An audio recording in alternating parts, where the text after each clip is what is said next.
Gaming Today presents Cash Considerations.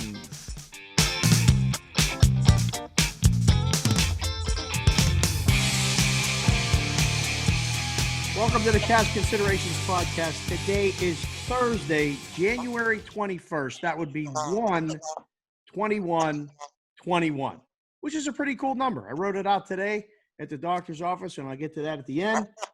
But we got a monster UFC event this weekend. We had to go right to the source. You guys want to talk UFC? We're not going to be a fighting show, but we got a fighting guy on. So you want to listen. Before we get to him and the usual stuff, the boys are here. He's at Carl Haskell. He's at I am Reynolds 2305, Reynolds the producer. And I am Dave Sherapan at Sports BK Consig. And our guest tonight, my man, his name is Joey Bagels Odessa. You only get to call him Bagels if you know him. But he is at MMA Odds. Joseph, good afternoon, good evening. How are you, sir? What's happening today, guys? Nothing, I'm good. man. I'm good. Big week, man. Busy week. That's what I like to hear. This is a guy, he is an offshore boxing and MMA odds maker and trader. And if you want to know about what goes on offshore, how it happens, how you get into this business, how you stay in this business, and the places you go. There's a Dr. Seuss book. There's about all the places you go. This guy's been there, boys, and we're going to get to it. Just going to sit and talk. We'll get to some NFL. There's only 2 games. Everybody knows the sides. Everybody knows the totals, so we'll mention that. Then we'll get to Joey. He's sticking around the whole show. He's got some plays. He's got some angles on stuff that I know I can't wait to hear. You're definitely going to want to listen to those. Hopefully Reynolds will chime in there if you want, sir. Then we got a couple segments planned for the back end of the show. We're going to talk a little hockey.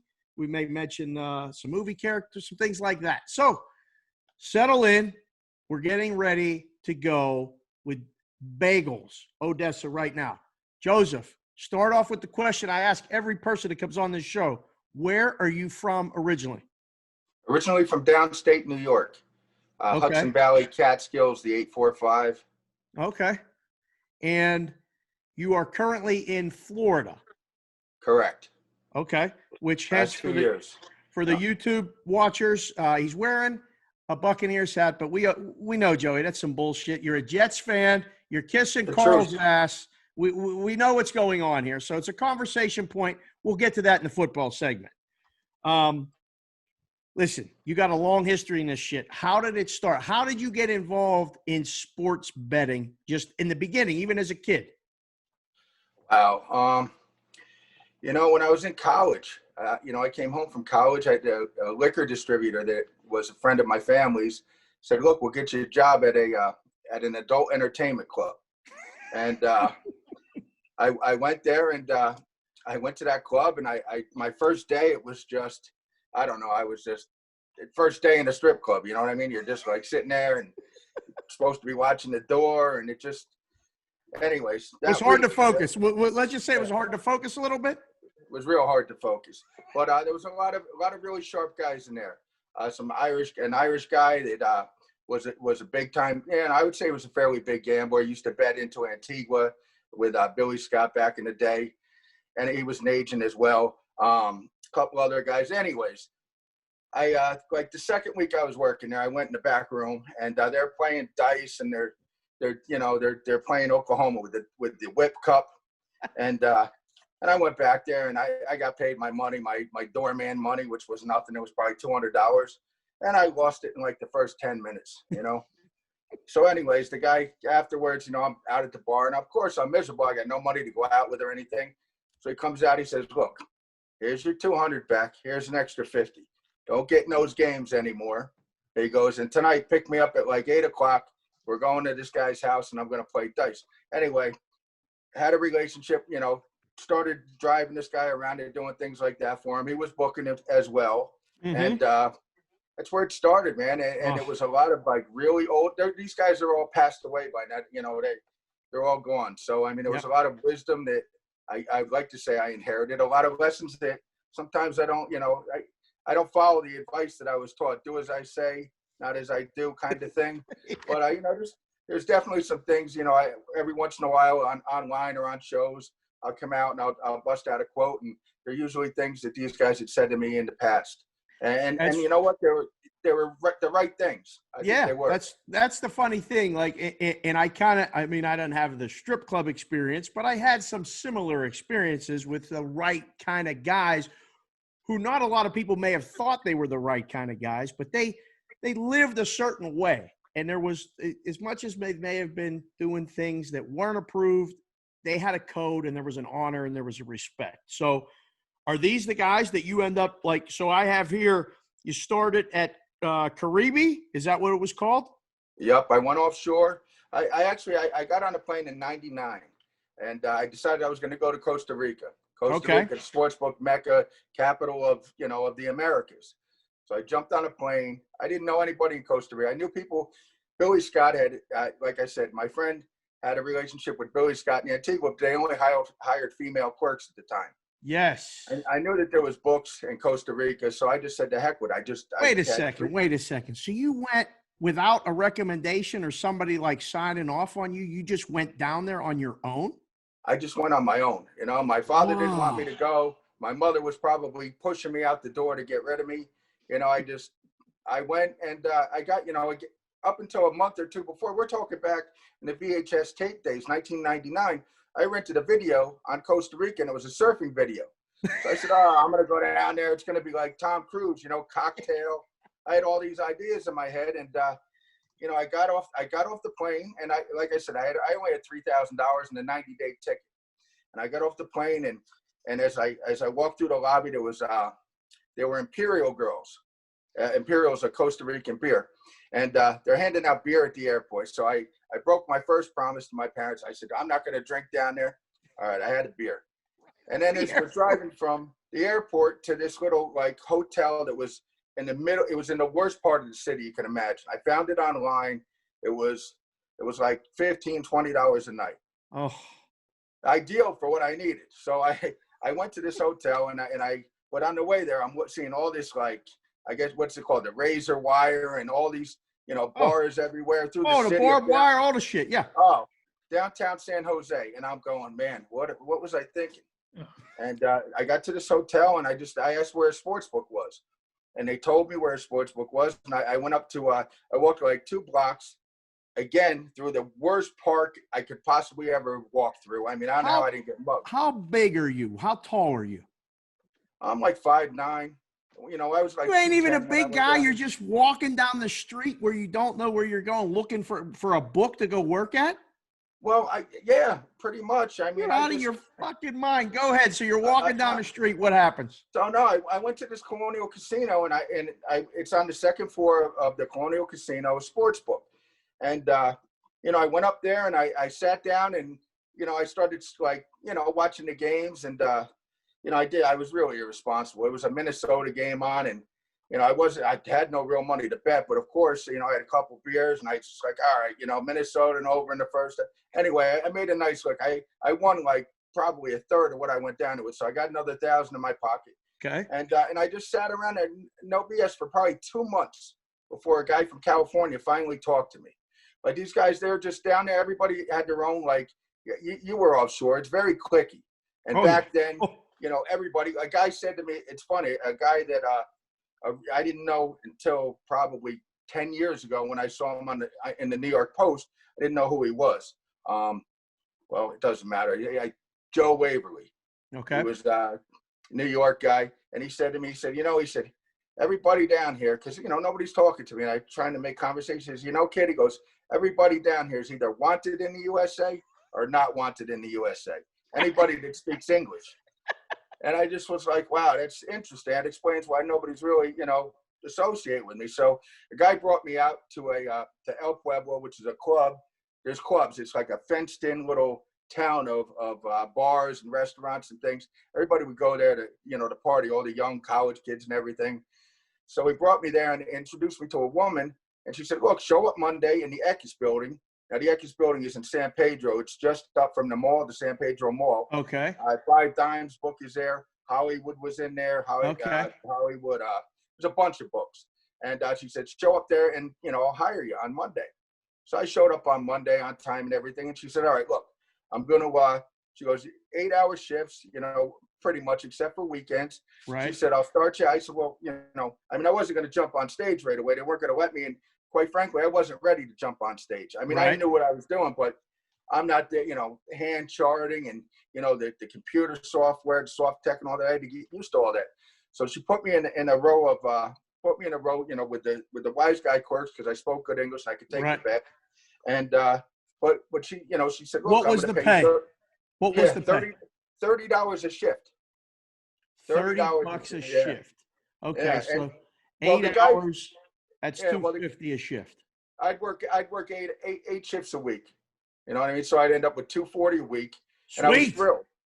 Yeah, it was $240 a week. And so now. So you're doing that, and like you mentioned the term on stage. I know what that means because I was down there. Anyone that's listening that was offshore understands it, but people don't know what that means. We take it for granted. So you're answering the phones, you're taking bets, and because you speak English, you're taking the wise guy bets. What does on stage means? To explain that to people. Well, if you had a call center and you had, like, say, lines of clerks, like desks going back, probably 6 or 8 deep, 10 people per row, the stage would be exactly that. There would be a stage in front of you with desks with computers facing the people on stage. People on stage would be facing the clerks. Right. Clerks would get a call, boom. They if they had a wise guy on the phone, they'd snap their fingers up like that to get their attention. The room would go quiet. Even if there was phones ringing, you'd pick it up. You couldn't let your phone ring more than 2 times. 2 times. People on stage. Yeah, it was vicious. I mean, it was you couldn't really go to the Better Business Bureau and complain. I mean, I watched, I said, if you had put cameras in there, which you'd never be able to do, but if you put cameras in there, I've watched people throw drinks. I mean, it's just from stage at clerks. I mean, it was out of control. It really was. It was chaos. Right. And what happened was the Super Bowl that year landed 7. It was Tennessee and the Rams. And the Rams, correct. And these guys were moving. They were bouncing back and forth from 6 to 7.5 guys on stage. And that was the end of them. They, those guys on stage, they got canned. And I graduated quickly to the stage, and the owner just was never there. So he'd call up and he'd be like, "Look, I'm going to be late." So I kind of, I was in a good spot. Of course, they raised my pay. Right. I was making a dime a week, $1,000 a week. I'm on stage, right, which is more than enough money in Costa Rica at the time to live okay. To live, of course. So, so you graduate to that there, and quickly. I mean, right after. I mean, within probably 4 weeks, 3 weeks, not even. So now you're trusted. I mean, like you went down there unrecommended or not like someone had to sign off. Like I wasn't recruited. I mean, that's a big thing. Now you're there 3 weeks, 4 weeks, and you get on stage. Well, I was there now everybody's like looking at you like probably who the fuck is this guy? Like in the office, right? You're a mark. Yeah, no question. I mean, what though? I always I'm good in the hood. Like you could drop me, for real. You could drop me anywhere. I get along with people. I don't bother people, and they don't bother me. I've been in some like Beirut of Central America. I mean, Belize City. I was in Belize City for a while. I I didn't realize the magnitude. I was single then. So when you're single and, I was in really good shape at the time, and I just didn't, I really didn't care. I'm like, what's the worst that can happen to me? They're going to kill me and that's it. It's over. That's it, right. Thinking, it was very selfish of me at the time to think that because my parents, one of them might have been upset. I don't know. The other, but regardless, I think that, I adapted to my environment and I bounced around. I mean, not bounced around. I went from Belize. Belize was like a dream. I was sent to Belize from the guy in New York who knew Billy Scott in Antigua, and these guys knew a guy in the Bahamas that wanted to open a sports book. And the long and short of it was the guy from the Bahamas, he had a ton of money, but he was a flake. He got himself jammed up, these stock guys. Right. I don't know. He was doing something like that, and he had a ton of money. So I was in Belize, and I just was waiting for him to come back, and we were on the Data Pro compound where Delmar was there, Loose Lines was there. Okay. A couple other the Carib book, not to be mistaken with Caribbean. They were all there, and at Data Pro, and I'm sitting there waiting, and we were going to move into the Del Mar office because he was moving to Costa Rica, and I was going to open up this new operation. Mark Camelot was there, Mark Dell. They went bad. Mark Dell went bad. Look, whatever. Did you know? Did you know anybody at ABC Islands? Yeah, I knew. Yeah, I sure did. Okay. I knew Billy. Okay. Yeah, Big Billy. Yeah. Indiana. He went to Indiana University or something. PA. IUP. Yeah, I knew Billy. Yeah. That's. So I didn't come to. I made the choice not to go. I was in Curacao with them. They moved to Costa Rica. I wasn't there, so I never made it to Costa Rica. But so you were there. So I have the list here. You were at Loose Lines. You were at Olympic, the Greek. You were at Pinnacle. You were at Bovada, and you were at Sportsbook AG. Now, for anyone that doesn't know, if you follow that path, that's pretty much every prominent offshore sportsbook that has existed in the past 10, 20 years. I mean, like, that's no joke. That's a serious-ass resume, Joey. So I have two-part question there. What was your favorite gig of that, and what was your favorite place that you lived? Because I loved Curacao. I grew to love it. I grew to love it. I got island fever at the end, and I needed to leave. Ooh. But I really enjoyed the climate. I really enjoyed the people. I felt never scared, never nervous once, the whole time. I didn't like the Dominican Republic, and I only did a stint there. And then I just hopped over to Bermuda and back. So that wasn't really a stay. But so the two-part question is favorite gig that you did and favorite place that you lived. Okay, well, understand that some of these overlapped. Like when I was in Costa Rica, when I went to Belize, then I was in Curacao. I left Curacao with a guy that was one of the big agents at Loose Lines, came back to Costa Rica to open an office. The business pretty much split. He opened up another book. So I went back with him, like, to just from absolutely, open an empty warehouse to building up a reasonably sized book, because he had a ton of West Coast business. And, that was, we had to get the phones, the software, the PBXs, from the bottom up. When I say, like, when I was interviewing people, I was sitting on boxes. It was downstairs in the Cascade building. And, we hired, we had good clerks and whatnot. But so I had gone from there. When I was working with them, a guy calls me up and he says, I had been betting. The long and short, like, I started getting a reputation for betting the fights. I had the Cuban guy to put me on a free roll. And I'll just tell you the story real quick about Curacao. I was in Curacao, and when I was in Costa Rica, I was in the beginning. I was sleeping on sheetrock beds. It was rough. You know what I mean? The first couple months, I'm roughing it. I'm on a 3-dime budget. So I'm in Curacao now, and I had this Cuban guy that I'd met in Costa Rica that was betting these fights for me. He was giving me a free roll, like 10, 20%, whatever. And when I was in Curacao before 9/11. So explain. So just for the listeners that may not know, a free roll is you get a percentage of the win, whatever he's Correct. betting. If he's betting a dime a game and he wins, you're getting 10%. You get $100 for every dime that he makes. Correct. So you're giving him. Are you giving him the plays on the free roll? Yeah, he was betting it big, because my end of the free roll, when I was in Curacao, I had like 40,000 sitting in Costa Rica on paper. So here I am at Curacao, almost, it's before 9/11, and Trinidad's fighting Hopkins. Okay. Bernard Hopkins. Big fight. Yeah. Big fight. The Golden Palace tattoo. That's where these guys started, with the tattoos on the back and all that. So I got I got 40,000 sitting on paper, and you know what it's like. It's like having casino chips. You don't look at those casino chips like it's real money. So it's on paper, and I get a lot right, and I get more right than I get wrong, but it's usually pretty drastic. And I changed my ways a little bit. Needless to say, I said, all right, I'm going back to Costa Rica from Curacao. I want to pick up 50 dimes when I get there. So I did the only responsible thing a guy could do.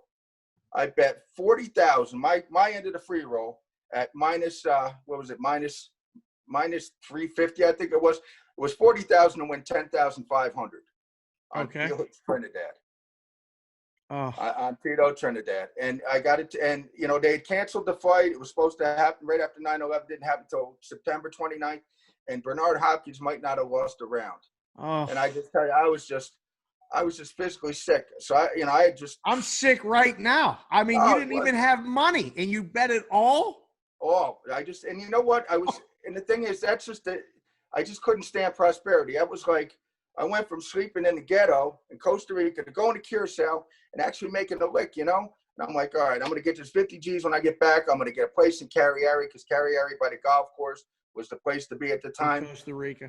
No such luck, man. I bet the wrong side. I mean, I was a big Trinidad fan, and this Hopkins, I mean, he's just defied logic, man, with his age and his boxing. Philadelphia, Bernard Hopkins.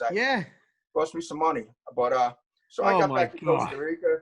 We opened up. I started grinding again, but now I get a call one day, and somebody in the state, you know, and I'm on stage, and one of the clerks says, "I got a call for you, Joe." I said, "Who is he?" He said, "Somebody named Spiro." I said, "All right."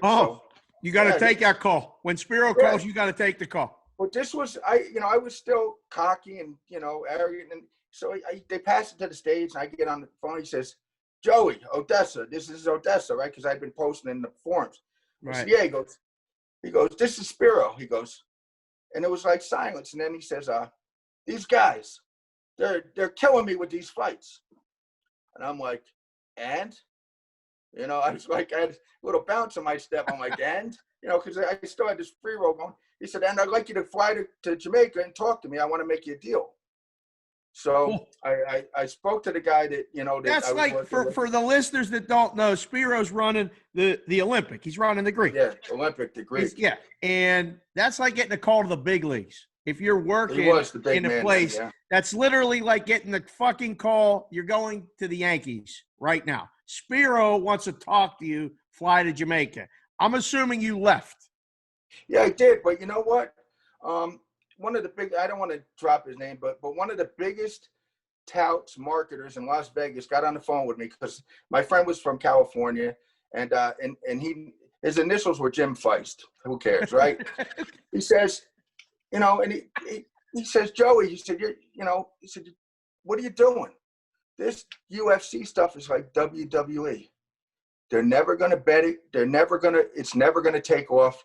You got something good here." Because I was sitting on stage getting $1,500 a week, living on a house in Carriere, free rental car, everything. Did Jim call you or did he type you a message? No, my buddy was friends with him, and he put him on the phone, and we were talking because he wanted me to sell picks back then. And I was like, I was like, why would I sell them? You know, I had the same thing. I'm like, why would I sell them if I could bet them? You know, and I just, hindsight, I mean, he was huge. Yeah. You know what I mean? Price was the man. So I didn't listen to fights, thank God. And I flew to Jamaica, you know, and of course, you know, the guy from California was my buddy. I got this whole office up and running. You know, he had square business. I was easily replaceable on the stage. He said, look, he gave me his blessing. I went to Jamaica and could not stand Jamaica. Montego Bay. I mean, you know, it just was not what I expected. Not at all. You know, Spiro, I lived with Spiro for a while. He had beautiful condos up on the hill. I mean, you couldn't have lived in a better place in Montego Bay unless you were like some drug lord or something.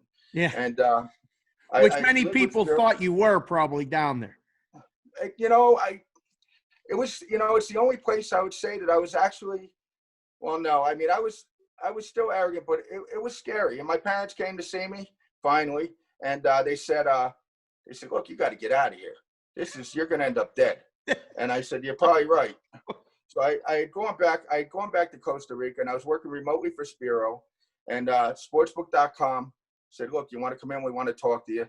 So I went to sportsbook.com. They said, look, we want to start pursuing this fight thing, you know, the fight market, boxing and MMA. We want to bring you on board.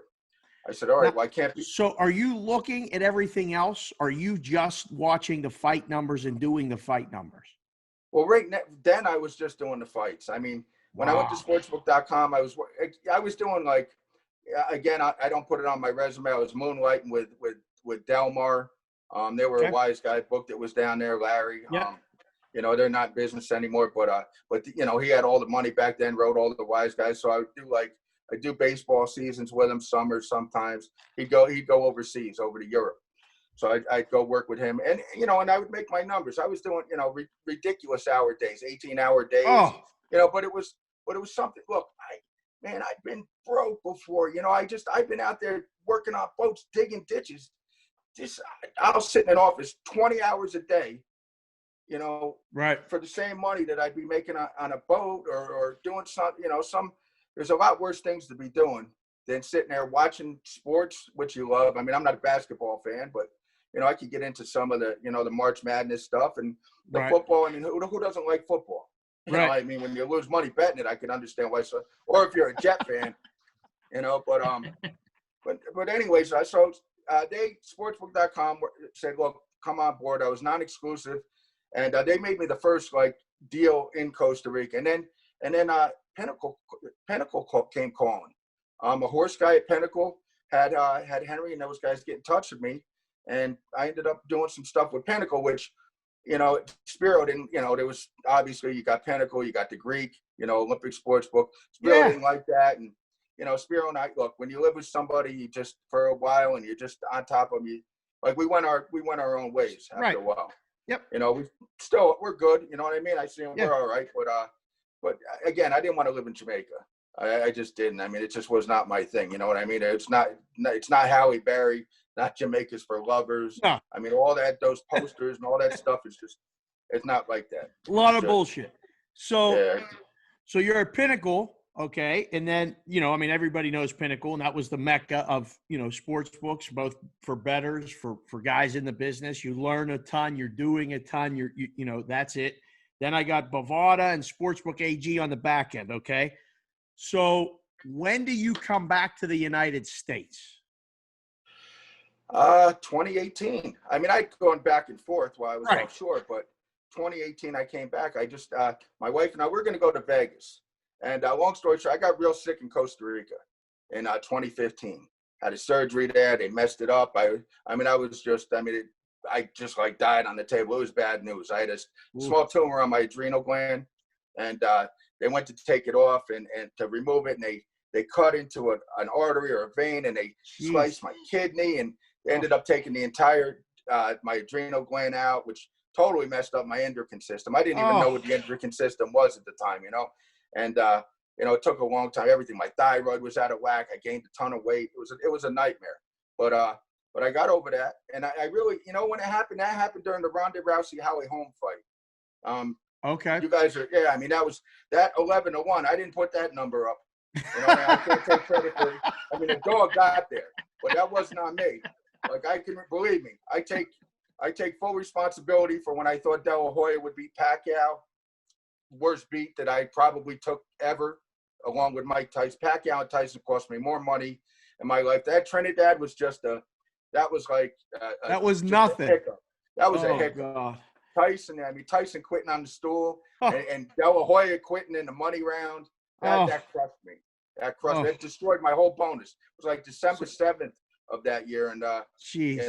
The end of the year came, and I just wiped it out. It was crazy. We're gonna get to the actual event this weekend coming up. I'm gonna leave you with this last question, and then we're gonna talk some football, and we're gonna get to the UFC fights.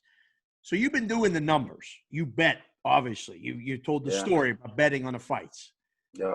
What if the one thing that you look for, what makes you, because people have been copying your numbers for a long time.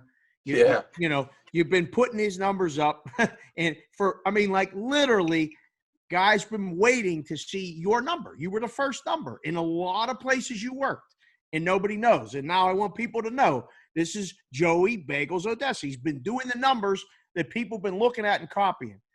What are you looking at? If you could narrow it to maybe one or two things to make the numbers, because, there's so much that goes into the fights. There's so many guys you don't know. Is it the actual past fights? Is it the training? Is it the cardio, their girlfriends cheating on them? What are you looking at when you do the numbers? Well, I mean, you gotta generate enough. It's almost like it's weird. My brain works there. I see things different. I try to explain. I don't want to sound like I'm some sort of savant or anything, but I watch things and I see things from. Look, I know, I've said this before. I know the plight of the fighter. I know what it's like to be hungry. I know what it's like to be broke. I know what it's like to be on top of the world. You know what I mean? The highs and the lows. I boxed a bit. I wrestled, since I was like 6 through college, cut weight, had to run in the cold. I mean, all these things. So that I'm looking at everything that everybody sees, I'm looking at, but I'm going beyond that. I mean, obviously I watch the fights. I would go back like 3 fights, watch these guys, and you pick up little things. But I believe, and you guys can probably attest to this, like I believe when you look, how many times, and I wish I could get inside the psychology of it like really deep. When you're going to win and when you're going to lose when you hit enter. I believe that. I mean, look, there's some guys out there that just cannot win. You know that. You've met that guy.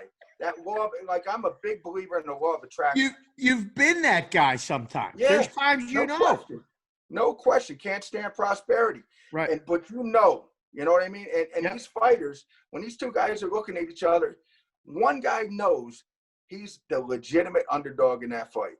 Right. Like, he knows he's not supposed to win, but is he going to put on a good show? Is he going to, and little things. I mean, champs get beat after Thanksgiving. You see it happen. It happens a lot.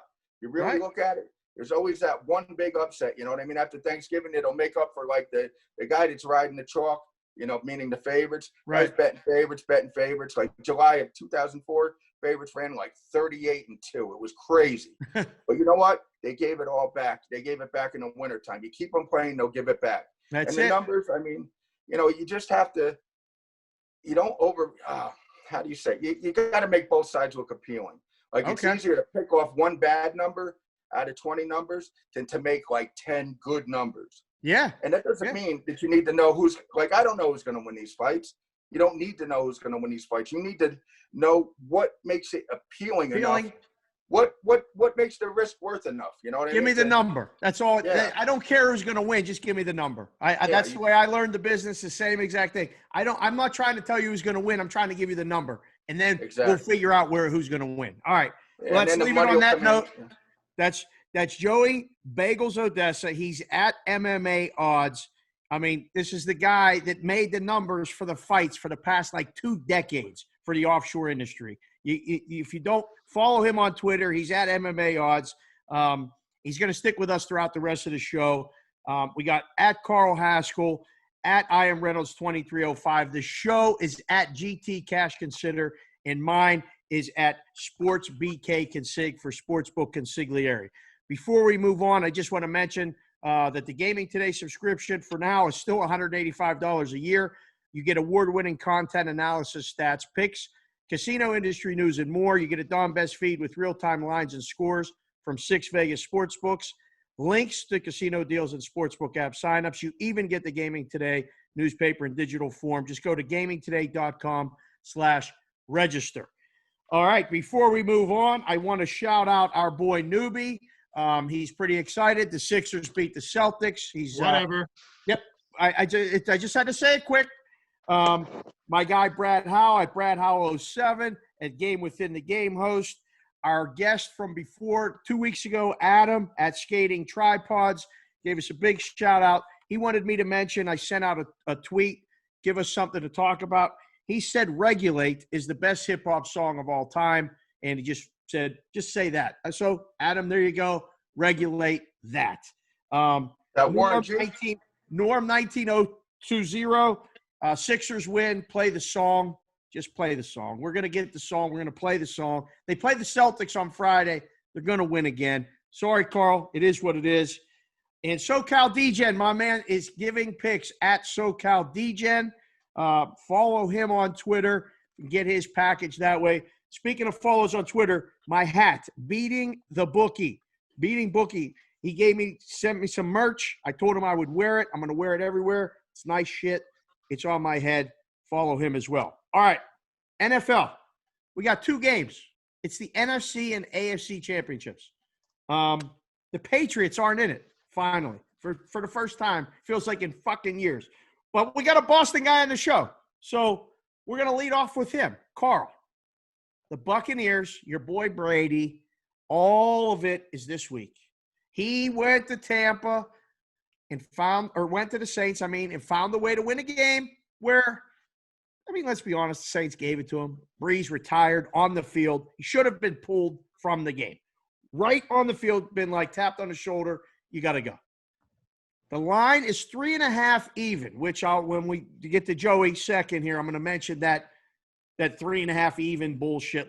That never would have been acceptable back in the day. You move the number, not the juice. I don't get it what's going on. But the most common number right now is minus 3.5 even. The total's 51, pretty much standard. Let me guess. You like your boy Brady? Yes or no? Who you got in this game, Carl? Well, I've been watching this guy play for 20 years, right?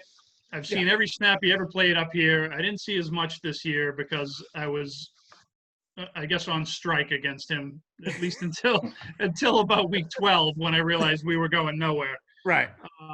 The only thing that really worries me here is that Green Bay played on Saturday night at home and then stayed home. Tampa flew to New Orleans, played on Sunday, flew home. They got to fly to Green Bay and play on Sunday. So there's all this travel going on. That said, there's no way I'm going against TB12 in this game. I'll take the points. They might not win. But look, you made the same face last week when I said they were going to beat New Orleans, and what happened? They won by 10 points. Again, like I said last week, I could see, if this was a regular season game, I could see this game being a tie because it's that close in my mind. But I'm going to take the points. I'm taking Tom. I hope he wins. I hope he comes home to Tampa Bay, and I hope he wins the first ever Super Bowl at home. I hope he's getting 7th ring, and then I hope he goes away because I don't want to see him win anymore. I know how the rest of the country feels now. All right. Bagel's got a fucking Tampa hat on, just for conversation. That's fine. But before we get to the fights and your expertise, you got to have an opinion on the game. You've been sitting in the books, booking the shit. You know what goes on. Who do you like in this game? You said it right. I think that this game is so even. Both these probably lands 3.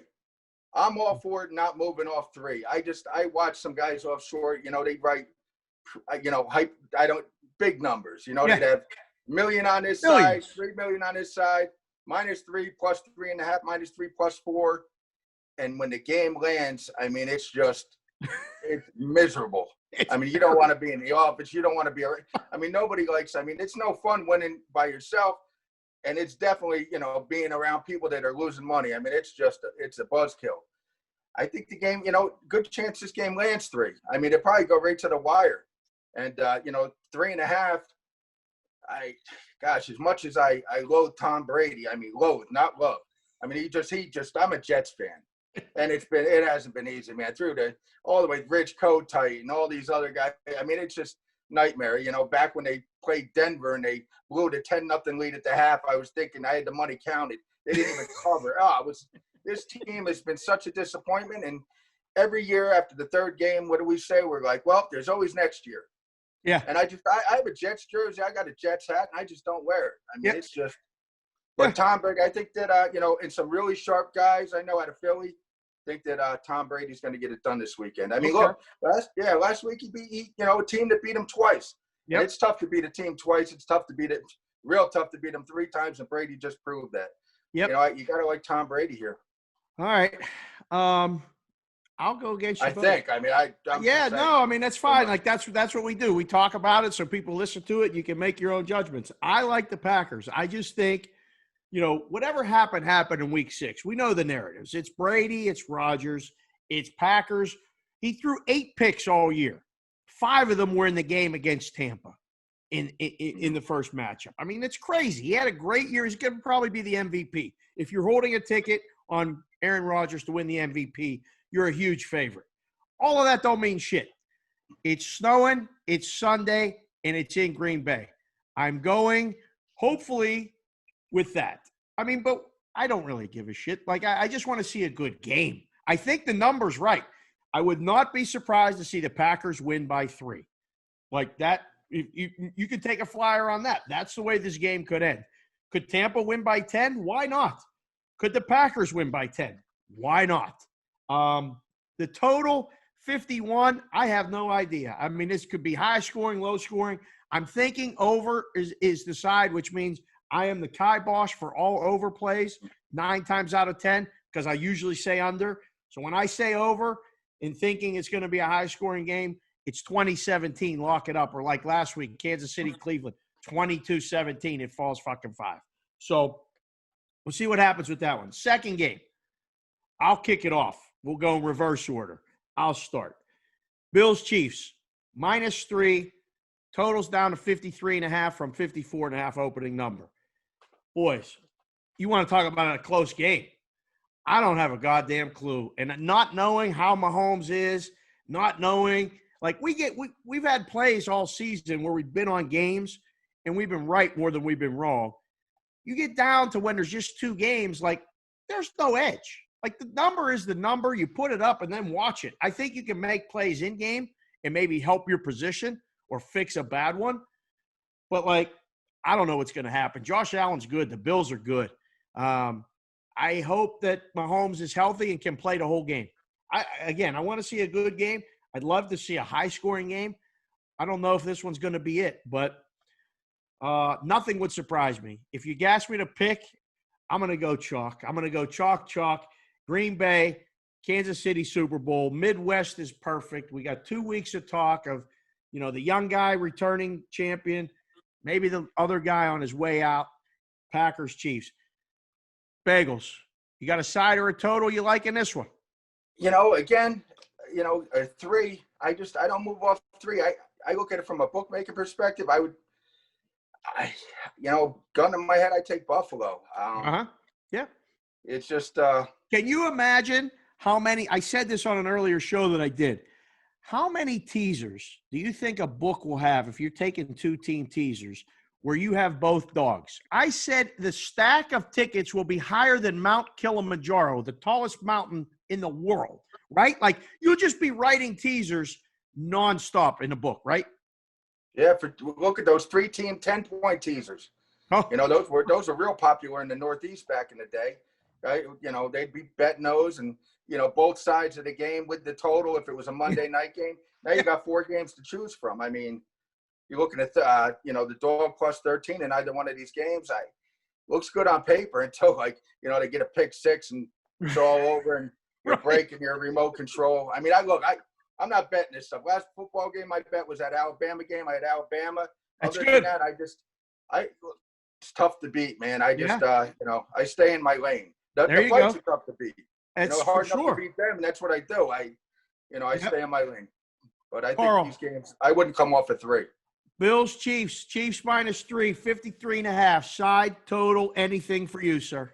Yeah, of course. I've been on this show now for 8 or 9 weeks, and I've said the same thing about Buffalo every single week. I'm going to say it again this week. They're a Hail Mary away from winning 12 now in a row. 12 in a row. That's uncharted territory, right? You don't win 12 in a row in the National Football League.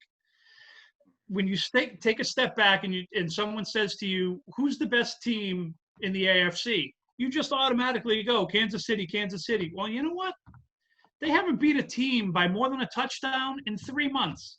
Yep. They really haven't. And they played 1 game of their last 12, I think. Yeah, exactly. They played a lot of shit down the stretch. Granted, week 17, you throw that out because they rested everybody. Right. But they haven't really beat anybody handily in months.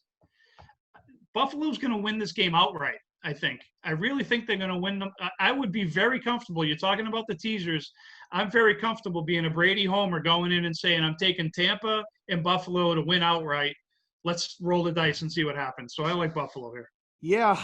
Again, it's just one of those things like, it very well could be that, and it maybe should be that. And then they play the games, and like Joey said, there's a pick 6 or there's a fumble or some crazy shit happens. Sometimes it delivers. Sometimes it just comes through. So I can't wait to watch the games. I just know that, I can't wait Sunday. I've already told the kids. I've told the wife, listen, Sunday, don't schedule me doing nothing. I'm watching the games. I got the noon start, West Coast time. I'm good until after dinner time. It's 6-7 hours of non-stop watching football. So hopefully the games live up to the billing. For me, living up to the billing. What do you got? This Sunday's better than Super Bowl Sunday for me. The Super Bowl, Yeah. all the commercials and all the BS in Yeah. between and all that stuff. I would rather sit down on the couch for 7 straight hours and watch these 2 games on Sunday than watch 3 hours of football on Super Bowl Sunday. Couldn't agree more. Could not agree more. All right. Well, Saturday night before Sunday, we got Abu Dhabi, Dubai. We got fights. We got UFC 257. The main event we'll save for last. But there's a couple fights that Joey gave me that, I want to talk about. Now, listen, I'm going to put you on the clock here, brother. You got 30 seconds to a minute for each fight. So I'm going to give you the names. I can't pronounce 2 of them, so I'm going to just, when I get to them, I'm going to say the names. You gave me the list. I'm like, fuck, you gave me the 2 hardest ones to say. I don't know who these are. So clear your throat. You're on the clock. The first one is Sanchez Muradov. Muradov, I have around -130. What do you got? Why? I bet Muradov -130. I like it this way. I don't like the X and O with all the southpaw, right? Yeah, forget that shit. Everybody does that. I'm telling you that Muradov -130 is what I laid. The number's staying low. I think he should be higher than 200 here. I don't think Sanchez matches up well with him. This kid, Muradov's from Uzbekistan. He beat this kid from Italy that we just saw last week, Tsarukyan, who knocked out Buckley. I mean, not that A beats B beats C or anything like that, but I think Muradov is a much better fighter. And I think at some point Sanchez is going to walk into something big and, probably get stretched. Nice. But I like Muradov. That's how he does it right there, boys and girls. Listen, Joey's not going to give you all that bullshit that you'll hear on other shows and this and that. He's going to tell you he laid this, give it to you why, and that's it. We move on. Second one, Frevola against Azaitar, -155 Azaitar. What do you got? Otman Azaitar, 13-0, German kid. Everything he throws is just vicious. I think that Frevola's 8-1. He's going to have to wrestle to win. He doesn't do that very well. I think he's going to take it on the chin. I think that Azaitar is going to beat him. More than likely, this bout goes under. There's a 1.5 out there, 1.5 over -150. The number that I would have opened it up probably 2.5 under 200. You might be able to find it 2.5 under -150. I don't like the 1.5. It's probably a good number, but I think at some point, Frevola walks into something, Azaitar beats him, knocks him out. Okay. Here's another one. Chandler and Hooker. Now I can read those names. So I got Hooker -165. And these are 3-round fights. So the championship fight is 5 rounds. So this is another 3-round fight. Who do you got here? Well, Hooker, a little bit lower. You'll find lower prices on Hooker here. Chandler's coming over as his UFC debut. Real good fighter, wrestler. I'm very fond of the wrestlers, always have been, out of Missouri. That said, I think Chandler is going to lose this fight. I think Hooker's going to beat him. I think that Chandler's the move has come on Chandler. The price is coming down. Let me see. He opened -160. It came back down a little bit to -1. Well, it seems like there's a good amount of money on Chandler. Talked to an offshore guy in Panama. Said they were betting Chandler. He felt that the wise guys were betting Chandler. My feeling is that the wise guys are going to come in on post and bet Hooker. You might not even see it on the screen. A lot of times it doesn't update. You know how that goes, the late money. I think the Hooker, I just think the Hooker's going to piece him up. Chandler's a little chinny. He's been into the second round, I think, once since 2018, and it's lasted like 3 or 4 fights. Before that, Chandler can punch. He's a wrestler who can punch. But, when these guys come in, it's the big stage. He hasn't been to Dubai. He hasn't been in the UFC. This is his big opportunity. And Hooker, Hooker just lost to Dustin Poirier. Hooker's got a loss to Poirier. He hurt Poirier in that bout. I like Hooker here. I think Hooker will beat Chandler. I think there's levels to this. And Chandler was beating a lot of guys that, I'm not saying they weren't UFC caliber, but they weren't UFC caliber. There you go. That's all you need to say. That's it. All right. Here's one for you. My God. This is Haqparast against Tsarukyan. I don't know. Armin and Nazarat. And Armin -$3 is the number that I have here. I can't say the names. You probably can. That's Who all do you right. like in that fight and why? I'm not good at the names. I butcher these names all the time. Armin Tsarukyan, though, is a name that I don't butcher because I watched this kid. When he made his UFC debut, he came in on late notice against his fighter, Islam Makhachev, I guess his name was. Okay. Tremendous fighter, only had one loss. I mean, a real badass. And he came in, and people, they're like, well, late notice. They just brought this guy in. I went back. I looked at some of this guy's tape. That's one thing. The internet makes it accessible now. Like I used to download tapes. Now you can find just about anything if you look hard enough. Right. I found some Russian stuff with this Tsarukyan wrestling, freestyle wrestler. And you know what? A great athlete. I said, you know what? He was a big dog against Islam as well. And I bet Tsarukyan got beat. But the thing about it was when he went in, before they fought that bout, naturally, I thought Tsarukyan was going to win the fight. That's why I bet him at decent plus money. Okay. I said, you won't see this kid as this big of a dog ever for the rest of his UFC career, if you'll see him as a dog at all. That was before the fight because I expected him to win. He lost the fight, but I still maintain that this kid is really, really good. Now, he's Russian, and he's fighting Nasrat. Nasrat, 12-3, knockout. Everything he throws, bombs. You know what I mean? But I think that Armin Tsarukyan's got a good enough chin to hold him off. And Nasrat is from Afghanistan. Okay. Afghanistan, and he lives in Germany, I guess. So I said earlier in the week, I was talking with JBL, John Layfield, and I said, yeah, this is like, the Cold War revisited. Russia and Afghanistan. Look, I don't know if there's something to it, but I'm just telling you that this time the Russians going to win. So we're laying the favor. They blew it back in 1979 when that war started. But I think Russia gets his revenge here with Armin Tsarukyan. Okay. Last fight is the main event. We got Poirier and McGregor, Conor McGregor. I mean, there's no explanation necessary. I got him here on my sheet. I didn't look today, but around -230. Keep going up 300. It's 300 right now. These European guys. Look, these European guys, if you go back, and I always, every time I'm on a show, I always find a way to insert Floyd Mayweather. Because I think for what Floyd Mayweather does is beautiful. It's like, to me, it's art. They say he's boring. I think he makes guys miss, and he makes them pay. Anyways, back in the day, HBO 24/7, these preview shows. Yeah. They had everybody thinking Ricky Hatton could beat Floyd Mayweather. Oh. Okay. That didn't work out too well for Ricky Hatton. The same thing here. I mean, they will back their guys. It doesn't matter who they are. This past weekend, there was Mike Davis fought a guy from the UK that was 10-0 Cage Warriors champ. That number opened at like -320, went all the way down to like -155. Okay. They will back their guys. They are, they're patriots over there, man. They're all in on their guys. Conor McGregor, he's one of their guys. He's from Ireland. He's Irish. Came over here. I believe that, this number could even go higher. They bet Conor to beat Floyd in a boxing match, which was ridiculous. Ridiculous. I mean, that was probably the greatest. I opened him 20-1, and it was all the way down to -300. And I was I was still working with Sportsbook and a couple other places, and they're calling me up and they're going, Jesus Christ, Joey, what's going on? I said, man, I don't know, but this, without a doubt, even though Floyd won that fight, that's probably the worst opener I've ever put up. Because to me, that's a bad number because it didn't generate two-way action. It was all one way. It was all didn't matter, Joey, what you put that number. I was in the books here in Vegas, and I was begging people who were bringing their life savings to the counter and betting it on Conor, going, you guys are betting the wrong thing. Yeah, burn it. It didn't matter what they were taking 250 at that point. Yeah. And it was a joke. That was the biggest bet that I have ever made was on Floyd. A lot of us made a year bonus on Floyd in that fight.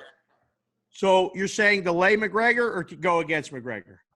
Look, when it was $1.75, McGregor beat him in 2016, knocked him out, okay? But since then, the Floyd fight was all the way back in 2017. People are looking at Conor McGregor. I've heard people say he's in the shape of his life. He's never looked better. Well, you know what? Tyson fought Roy Jones, just a couple months ago? Tyson looked in better shape than he was when he was heavyweight champ. Incredible. But what people don't see, I mean, at some point, but they were 2-minute rounds, and Tyson, he was worn. And at some point, McGregor, I mean, look, you give me, $50 million if I'm the champ. I mean, they go off the rails. And McGregor's, Look, I can't. So wait I a can't second. fault Just him. bottom line it for me because we got to move on. Is Poirier live or no? I think Poirier's live. I think that over 2.5. I like the over because I think you can win both sides. But I think if it starts round 3, I think Dustin Poirier is in this fight and probably wins it. Okay. All right, there you have it. There's some good shit right there. Just for the record, I agree with everything he just said. Bam! That's you. what you Awesome. do. Sometimes you just got to sit and listen to the conversation. Sometimes you just got to go. I mean, I can't even say the fucking names, but I'm going to go maybe make some plays based on Joey O and follow him on Twitter at MMA Odds because you're kind of being even more transparent. Like, hey, this number should be this. Maybe you should play this. And this is what I played. We got Joey O on the rise. He's doing shows. He's on with our boy Peralt, pushing the odds. Follow him there. I mean, so it's all right there. You can do with it what you want. Fade him, follow him. Who gives a shit?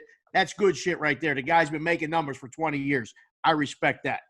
All right. Now, Carl, it's your and I turn to talk here. We're calling the segment Pulling the Goalie. All right. We get a little NHL time. We don't get much time because when you pull the goalie, it's like with 2 minutes to go. So real quick, your first observations from the opening of the NHL season. Last week we had Barnaby on. We talked hockey. He told some great stories. And tonight, your Bruins scored more goals in one game than they scored all season. Everybody's talking about these first period overs, but the Bruins can't score. Like, what is your quick observation for the NHL betting so far this season? Yeah, so first of all, you're right. Up until tonight, the Bruins can't score. They'll get Pasternak back here in a couple of weeks, and all of a sudden, they're going to blow the doors off and start scoring 5 and 6 and 7 a night because he's just that good. One of the things I think we have to think about here is we're usually used to playing in a National Hockey League where all the teams are playing against each other, and that's really not what's happening here, and I want everybody to pay attention to that. We really have 4 separate leagues going on here because there's no interleague crossover, interdivision crossover. So one thing to keep in mind is the Canadian teams are scoring like crazy. They're averaging 6.5 goals a game in all the Canadian games. So looking at your over-unders, if you're going under 6.5, you're wrong. You're going to go over 6.5 in all these games. It's the old Smythe division. It's the old Smythe division, remember? It kind of is. But when you look at these Canadian teams, I mean, there are some serious numbers being put up in Canada right now. So when you're looking at your over-unders, look over on everything in Canada. Conversely, in the East, when you look at, at least going into tonight, the Bruins haven't scored at all. That's what's going on in the whole Eastern Division is they're not scoring. The Canadian teams are scoring almost a goal a game more than they are in the East. So pay attention to that. That's really important. And then look at your correlations. I've been doing this all week. I've only hit on about 30%, but I'm up money-wise because of the correlations. When you're playing your games, go with a money line and an over or an under. I'm hitting that plus 250, plus 280 here, and it's easy. It's almost if be I had careful, been going. Be careful, Joey. Tell them it's nothing. I know. Easy. That's it's what I caught myself. I caught myself. It's starting to look that way. So and tonight I'm 1-1 so far. Let's check the score of the Canadiens game. I'm on my way to being 2-1 tonight, which is kind of like going 4-1 in an NFL week. So there you go. That's where I'm at hockey-wise right now. All right. That's the Pulling the Goalie segment. We're going to try to do that at least every week. We may expand on the hockey talk as we go. Our listeners in Canada like it. Shout out to my boy Barry, my boy Levi, big fans of the show. Western Canada especially. My boy Shippin, Dicky at Dicky. Him and I made lines for 2 years straight on hockey. He's a huge hockey guy. He's a Kings fan. Still is a Kings fan. The Kings stink. So maybe start watching some other teams. The Vegas Golden Knights being one of them. This team can score goals. You want to talk about teams scoring goals? They get down in games. It doesn't matter. They come back third period scoring pretty big. All right. Let's see here. We got to do it. You get one. We'll revisit this at a different time, a different guest, but we're kind of on the clock.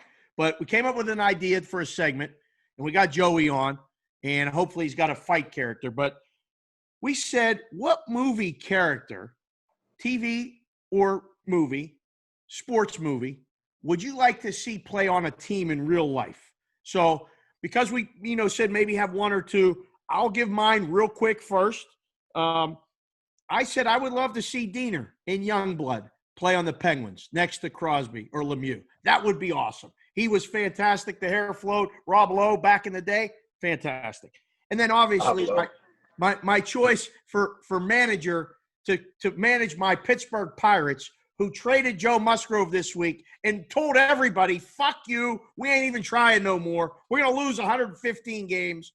I want Lou Brown to just answer the phone and say, I got a guy on the other line about some white walls, and just talk about coaching a baseball team. So, Carl, who is on your list for movie characters that you would like to see, or TV guys in real life? Where? Give me two. So I got a whole list, but I'm going to give you two. I'm going to give you a coach, and I'm going to give you a player. How about that? Fair. This is what I want. When it's the bottom of the ninth inning and the Red Sox are winning, if that ever happens again and they're leading in the ninth inning, I want to see Kenny Powers come out of the bullpen. Yes. It was a horrible show, but I want to see him coming out of the bullpen just to mow him down and go 1, 2, 3 in the ninth inning. Just to see the F you, you're out of here would be unbelievable. But the man I want coaching, and it's not going to be the Red Sox. It could be in Pittsburgh, maybe a team like the Marlins or something like that. Okay. I want to see Morris Bodermaker as the manager of a professional baseball team. That would be absolutely worth the price of admission to watch a guy with the cooler of beer right next to him, sitting on the bench, trying to manage a team of professional baseball players. There you go. I like it. All right, Bagels, you got your shot here. You got anybody that you have in mind that you would like to see in real life? I mean, Thunder Lips, maybe? I don't watch fight movies. Because I watch so many fights that I just, aside from Rocky when I was a kid, I just don't like them. Okay. But now you mean a fictional character. I'd like to see, if we had a Buffalo, say we had a Buffalo-Tampa Super Bowl, I'd like to see Billy Bob Thornton coach the Bills. Right? Friday Night Lights, he gave that speech. You listen to that speech. I used to listen to that speech and the Al Pacino speech. From Fight for that inch. Oh, yeah. I mean, I would listen to that before fight days to get myself all pumped up in Costa Rica. Those are my two coaches. And you know what? Bobby Boucher. Right? You playing that foosball, Bobby Boucher? Bobby Boucher. Or how about that was Happy Gilmore the golfer? Yeah. I'd just like to see him freak out on the golf course and break all etiquette. That would be, I like to see those guys, like the McEnroe stuff. I like to see them break. I love it. All right. So before we get to the Take a Minute segment and end this show, great job tonight from Joey Bagels Odessa. He's an offshore boxing and MMA odds maker and trader. He's at MMA Odds. He's available. Find him on Twitter. DM him. His DMs are open. He'll reach out to you. He's looking to make a move, get it back involved heavily in the business now that it's legal and regulated. You think you want a guy who maybe knows can do it in his fucking sleep? That's the guy. So reach out to him that way. So you get 1 minute to say whatever it is you want here. Get gathered.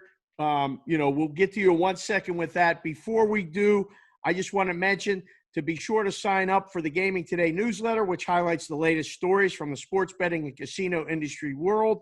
All you have to do is put your email address in the box on the gamingtoday.com homepage. Now, there's been some news about Gaming Today. There's going to be some things coming out. Just follow along on there. But those are the reads. They're still being done. We're good. All right. You get 1 minute.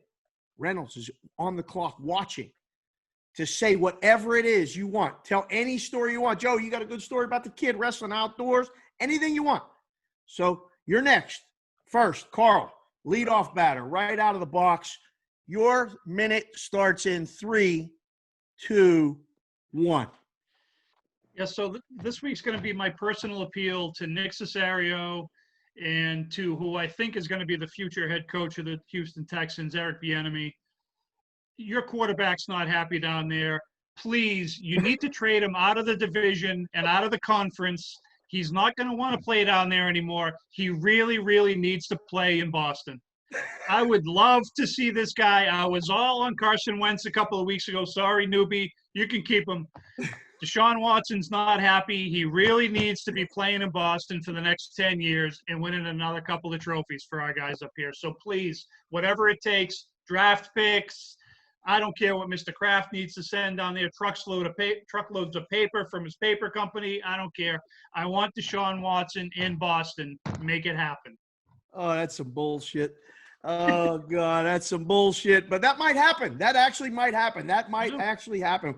You know, the other place he might go is there's a lot of talk about him going to the Jets. And the Jets got a coach who may actually be a good coach. I love the enthusiasm on the sideline. Soleil, I mean, for real. If they get a quarterback to work with a coach who's a defensive coach, look the fuck out. The Jets may turn it around quicker than they may have. Listen, Joe, you may get to wear the hat again. The hat and the shirt only comes out if they go over 500. You can wear the hat if they're like 7-9, 6-10, but you can't wear the shirt and the hat until they get to be 8-8 or better. So it may be a little while. But right now, you got 1 minute. Say whatever you want, starting in 3, 2, 1. Well, earlier we talked on the phone. I told you how I'd gone to my son's wrestling match. They had an outdoors in Florida at the stadium. They had the mat in the middle on the 50-yard line. They had cheerleaders. The stands were pretty packed for COVID. And it was the first time I'd seen wrestling outdoors. They did it in New York City at Times Square would beat the streets with the Olympic guys. But where I'm going with this is I realized, I believed it for a long time, but I genuinely was just thrilled that I got to see my boy wrestle outside for the first time I'd witnessed it outside. I'd wrestled myself in the Carrier Dome, different things like that in the past. Nothing compared to watching my son wrestle out there. But something that I did back in 2004 through 2018, I put up wrestling odds, and not pro wrestling, amateur wrestling. There's a huge market for it.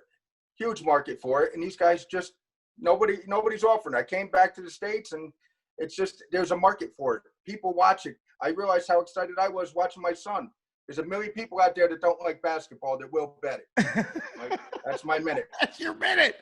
So, listen, tell the people how nervous you were. You bet $40,000 on a fight and lost. Yeah. You've made numbers. You talked about the home number and you knew it wasn't right. You did that.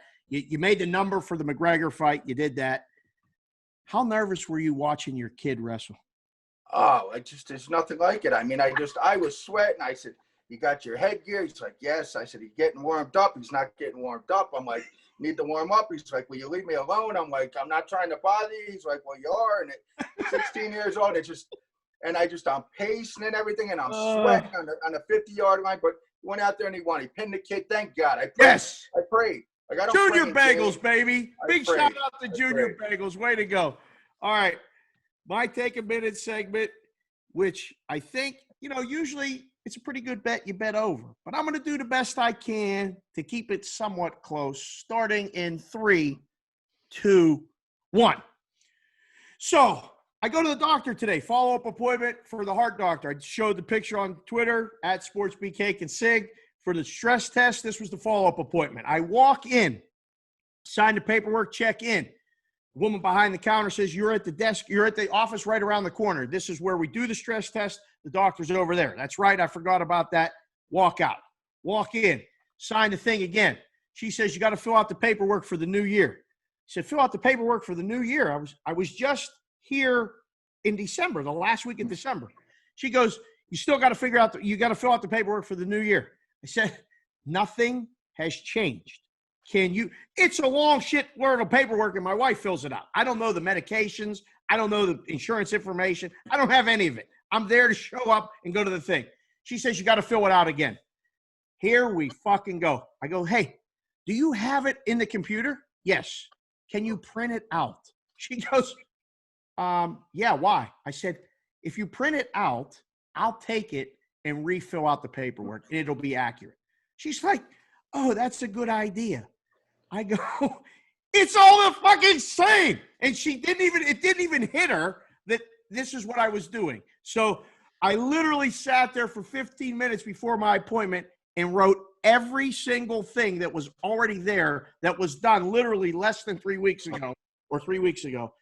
People, listen, sometimes things are that obvious and their bets are good. like, Armand to Tsarukyan, whatever, minus $3, you got to lay the price. Sometimes use your fucking head and go, it's the same. Leave it alone. That's it. All right. For the show, wrapping it up, our guest at MMA Odds, Joey Odessa. Thanks, brother, for joining us. Thanks for having me. Had a great time. We'll join, we'll have you back on again. Producing the show, I am Reynolds 2305. The most thankless job in the world is the producer job. You're the fucking best ever at it. I love it. Thank you for making sure everything works. Carl, my man, you left, you came, and now you just can't leave. You just keep showing up. He's sending me ideas for the show. He's working a day job during the day at home, doing the show on Thursdays, tweeting this shit out, social media manager, coordinating producer, and now co-host of the @GT Cash Consider show, which we may be changing up a little bit. Stay tuned for that. Thank you for joining us. Mine is @Sportsbook Consigliere, @SportsBK Consig. We are out. We'll see you guys next week.